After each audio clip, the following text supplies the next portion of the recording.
நண்பர்களுக்கு என்னுடைய பணிவான வணக்கங்கள். இன்றைய தினம் வைணவத்திலே திருமண் என்பதை பற்றி சிந்திக்க இருக்கிறோம்.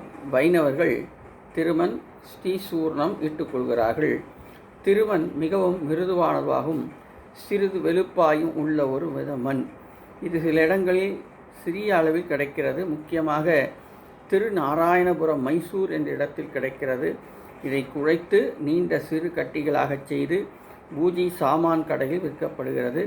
இதை தண்ணீரில் குழைத்து பகவானின் பாதங்களாக பாவித்து 2 கோடுகளும் ஸ்ரீசூர்ணம் நெற்றி, வயிறு, கைகள், மார்பு, கழுத்து ஆக 12 இடங்களை இட்டுக்கொள்கிறார்கள். எப்படியும் யாவரும் நெற்றியில் அவசியம் இதை இட்டுக்கொள்ள வேண்டும். சில ஆராய்ச்சி மூலம் இவை முகமண்டலத்தில் இருக்கும் அதிகப்படி நீரை போக்குவதாக தெரிகிறது. சைனஸ் என்ற உபாதை வராது தடுக்கும். ஔவையார் மூதுரையில் இதன் பெருமையை விளக்கும் ஒரு பாட்டு. நீரில்லா நெற்றிப்பாள், நெய்யில்லா உண்டிப்பாள், ஆறில்லா ஊருக்கு அழகுபாய், மாறில் உடன்பிறப்பு இல்லா உடம்பு பாழ், பாழே மடக்கொடி இல்லா மனை. மடக்கொடி என்பது மனைவியை குறிக்கிறது. நன்றி, வணக்கம்.